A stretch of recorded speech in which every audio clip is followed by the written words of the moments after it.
What is the variance in the software industry? What is the variance of software? How different are things? How sort of flat and spread out are they?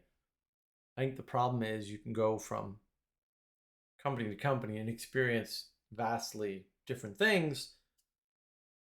The level to which people test code is vastly different. Their ideas on testing are totally different. A lot of people are using test driven development.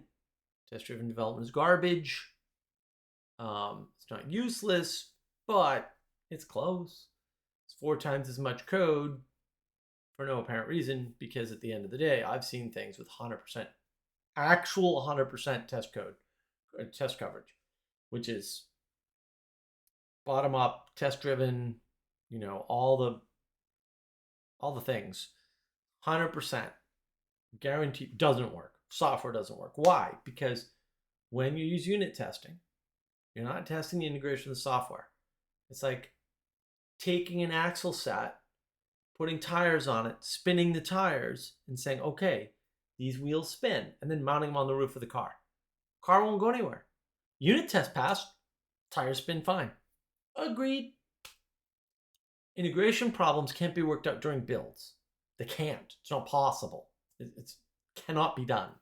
Right? The fact that your code works and your code works, the code seems to flow correctly, doesn't mean it's going to work. It means it might work.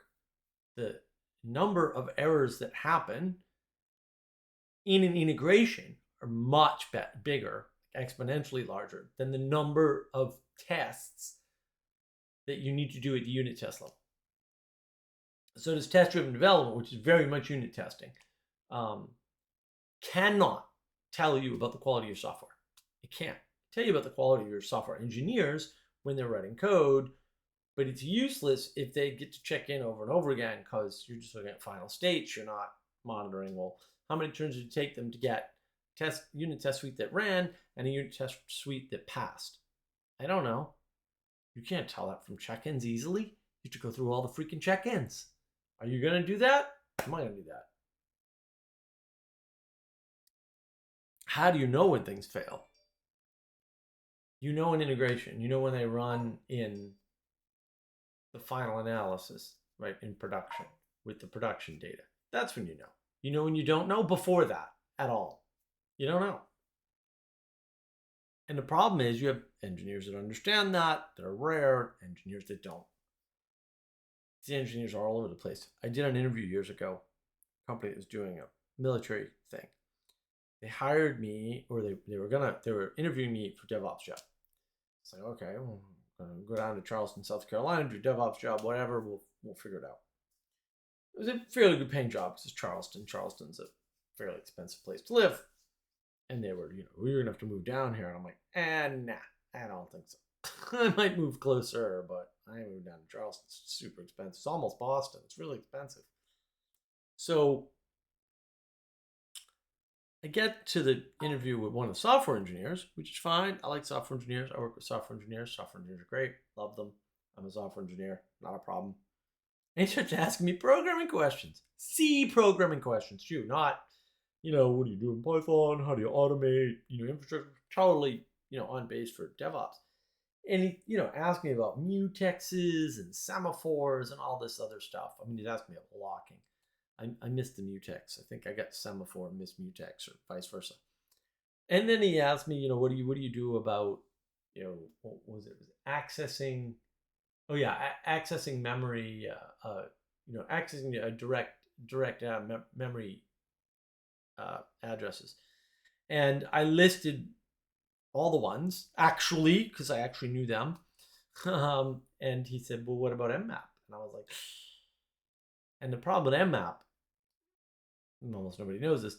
The problem with mmap is mmap will go to disk. Mmap is not a memory thing. It does map to memory, but it swaps to disk fairly quickly too, by the way. And you can adjust that, whatever. Not relevant. In his application, the way he was talking, they can't afford to go to disk. That was the stated thing. That's why he wanted, memory mapping or memcopy or whatever. And he did not know this. I brought it up, and he said, "Well, no, it just maps to memory." And I'm like, "You sure it never goes to disk?" And he said, "No, it definitely doesn't go to disk." I'm like, I mean, it's been a long time since I had gone into memmap in C, so I was like, maybe I'm misremembering. So, nope, I wasn't. And another interview, guy, they were giving me a coding test. Didn't tell me. I hate coding tests. If you can't interview somebody for 10 or 20 minutes and find out if they know how to code, you shouldn't interview people to code. It's that simple. You get these tests, and the problem is people train for the tests. I don't know what else to tell you. It's all over the internet.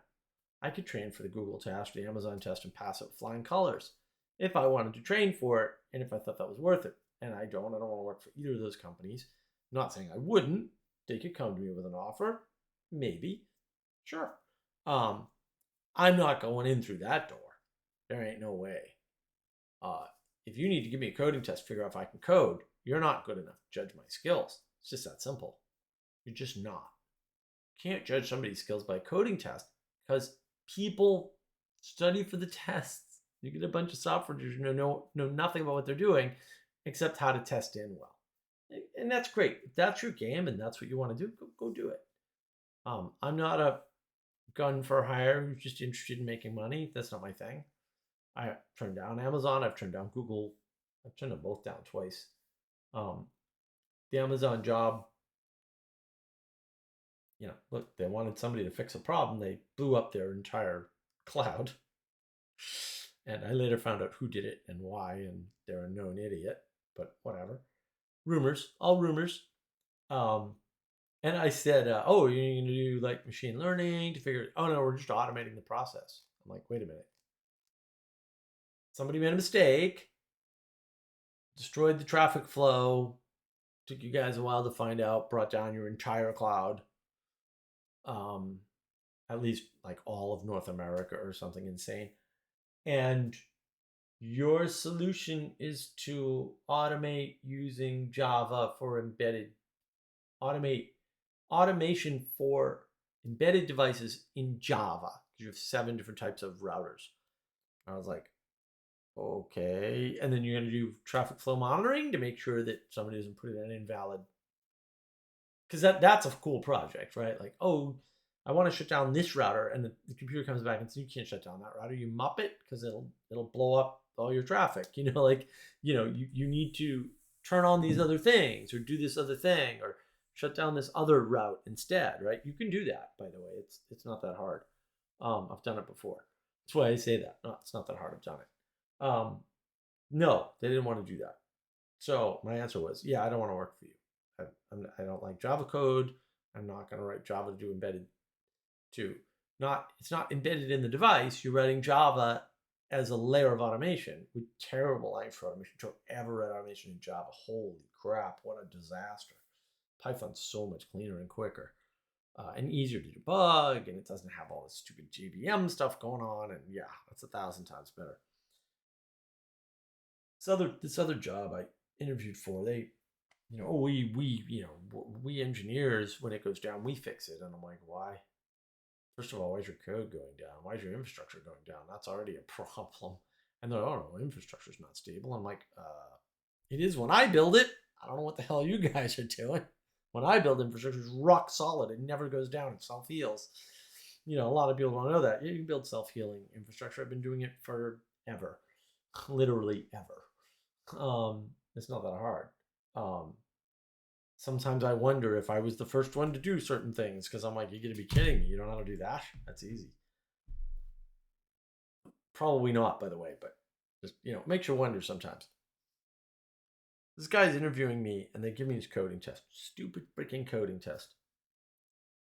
And it's 2 lists with, two multi-column lists with 1 column. No, I'm sorry. Yeah, 1 column for one list or one set of data in common with the rows in the other one, right? Which is classic MapReduce problem. So, he's like, well, code this in Python. And I was like, all right, well, whatever. So I'm just doing MapReduce in Python because I have map and reduce commands. And I said, I don't remember the syntax for these because I don't use them all the time because they're brand new. And he goes, oh, you were going to use MapReduce for this. So I'm like, Yeah.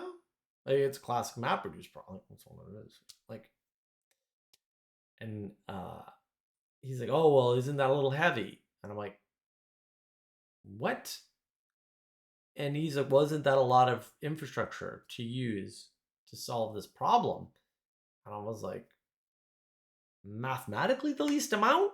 I don't even know how to answer. Like, no, it's the opposite. It's the least amount of compute to do this type of problem. Period. I mean, it's CS 101. Like, I don't know what else to say. And he thought Hadoop. And I was like, well, I get that I was a Hadoop guy and whatever, but no, like Hadoop is not. Hadoop is a distributed MapReduce system. It's not MapReduce. MapReduce is this tiny little freaking algorithm that was invented in the 50s for mainframes. Like, I don't, it's the core of a lot of computing, actually, unbeknownst to most people. These guys just aren't, like, they don't know. They're new. They know nothing. They don't know any of the history of what they're trying to do. And so, what I'm going to do working for you. First of all, they're this is a dumb problem. Second of all, he's wrong about how to solve it. Third of all, he doesn't understand what MapReduce is, which means he probably shouldn't be touching code at that level. Sorry, like, maybe you should be doing the DevOps. I should be doing your job because you don't know anything about algorithms at that point. Like, you just don't have the basic algorithm knowledge. As a senior engineer at the company, like, I get it, but also you know what he's doing. Like, I just had no idea. And some of these guys, like the guy at Amazon, like, he was like a director of an entire software project trying to code making 7 different routers work under the same, basically same language, right? The same control language in Java. Why would you write a domain specific language in Java? Why would you do that to yourself? Java's a terrible language for that. It's awful. What a terrible idea. It's just a wrong tool for the job. I'm not saying it can't be done. Of course, I can write anything and anything. That's not interesting. Uh, why would you?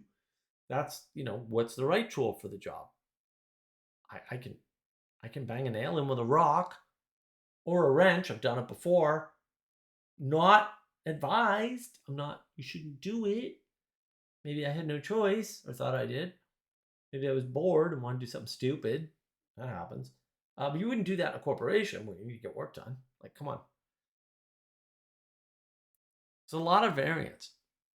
So you look at something like Google. I just found out Google's got a 2-factor authentication program where, you store, got a seed, it's tied to a clock and ties the thing to the other clock, so whatever.